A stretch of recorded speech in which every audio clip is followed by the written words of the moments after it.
ৰাজ্যৰ চাহ শ্ৰমিকসকলক ভূমিপট্টা প্ৰদানৰ বিধেয়ক কালি সদনত গৃহীত হোৱাৰ পিছতে শিৱসাগৰ জিলাৰো চাহ বাগিচাই বৰ্তমান চাহ শ্ৰমিকসকলৰ মাজত আনন্দৰ বন্যা বৈছে।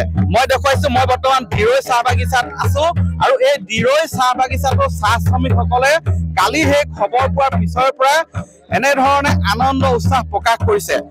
অসমৰ প্ৰায় 850খন চাহ বাগিচাৰ 3,33,000 চাহ শ্ৰমিক পৰিয়াল উপকৃত হ'ব বুলি আশা কৰা হৈছে সেই বিধেয়কখন গৃহীত হোৱাৰ পিছত। আৰু বৰ্তমান মই দেখুৱাইছো এয়া পৰিৱেশ, এয়া তেওঁলোকে আচলতে মালিকৰ পৰা চাহ শ্ৰমিকৰ হাতলৈ হস্তান্তৰ হ'ব ভূমিৰ পট্টা। আৰু এই খবৰ লাভ কৰাৰ পিছত এনেধৰণে আনন্দ উৎসাহ প্ৰকাশ কৰা পৰিলক্ষিত হৈছে।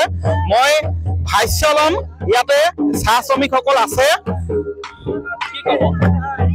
সৰ্বপোন প্ৰথমে অসম চৰকাৰৰ কেবিনেটত লোৱা সিদ্ধান্তক আমি আদৰণি জনাইছো, যিহেতু এটা 200 বছৰীয়া ইতিহাসত অসমত বসবাস কৰা এই চাহ জনগোষ্ঠীৰ লোকসকলে ভাৰতবৰ্ষৰ স্বাধীনতা হোৱাৰ পিছতো কিন্তু নিজাববীয়াকে নিজৰ অধিকাৰত জীৱন যাপন কৰিব পৰা স্বাধীনতা পোৱা নাছিল। আৰু যোৱাকালি অসম বিধানসভাৰ কেবিনেটত যি সিদ্ধান্ত লৈছে Assam fixation of ceiling on land holding amendment bill 2025ক আমি সমগ্ৰ অসমৰ চাহ জনগোষ্ঠীৰ ৰাইজে স্বাগতম জনাইছো, আদৰণি জনাইছো আৰু এটা ঐতিহাসিক মুহূৰ্ত হিচাপে আমি পৰিগণিত কৰিব বিচাৰিছো। যিহেতু প্ৰতিগৰাকী চাহ শ্ৰমিকৰ সন্তানে আজি তাৰিখলৈকে নিজৰ শৈক্ষিক ভৱিষ্যত ত্যাগ দিব লগা হৈছিল সেই কোৱাৰ্টাৰটো আৰু মাটিটো ৰক্ষাৰ স্বাৰ্থত, কিন্তু প্ৰতিগৰাকী চাহ শ্ৰমিকে আজি তাৰিখত এটা কথা সুনিশ্চিত হৈছে যে নিজৰ মাটি নিজৰ কোৱাৰ্টাৰতে নিজৰ অধিকাৰ।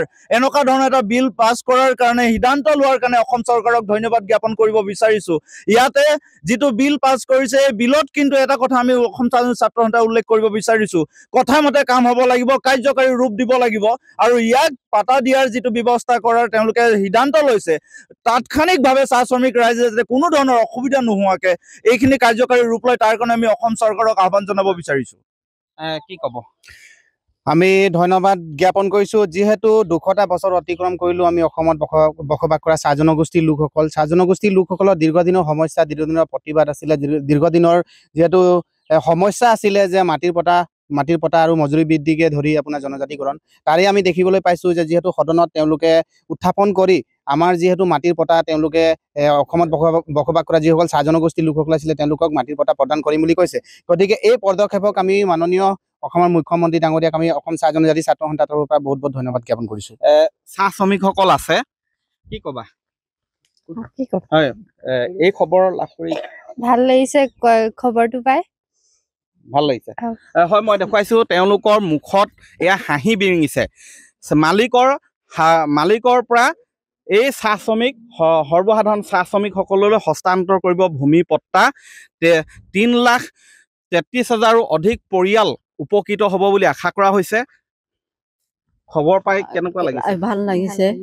ভাল লাগিছে আৰু আমি বিচাৰিছো সেইটো হ'বই লাগে বুলি। কি ক'ব?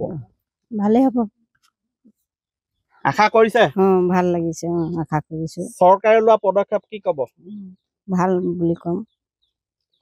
হয়, সকলোৱে আচলতে তেওঁলোকে ইতিমধ্যেই উল্লেখ কৰিছে যে এই পদক্ষেপক আদৰণি জনাইছে। সকলো চাহ শ্ৰমিকে এই বিষয়টো ভালদৰে এতিয়াও বুজি উঠা নাই, কিন্তু যিসকলে বুজি পাইছে যে তেওঁলোকৰ ভূমিপট্টা লাভ কৰিব আৰু সেইসকলে এনেধৰণে আনন্দ উৎসাহ প্ৰকাশ কৰিছে। তেওঁলোকে বাগানলৈ আজি চাহপাত টুকিবলৈ আহোঁতেও এনেধৰণেই বাগানে আনন্দ উৎসাহ প্ৰকাশ কৰিছে, অসম চৰকাৰৰ প্ৰতি কৃতজ্ঞতা প্ৰকাশ কৰিছে। আপুনি বিচৰা বাতৰি পাব কেৱল নিউজ 18 এপত। নিউজ 18 এপ ডাউনলোড কৰিবলৈ স্কেন কৰক এই QR কোড। গুগল প্লে ষ্টৰতো পাব এই নিউজ 18 এপ।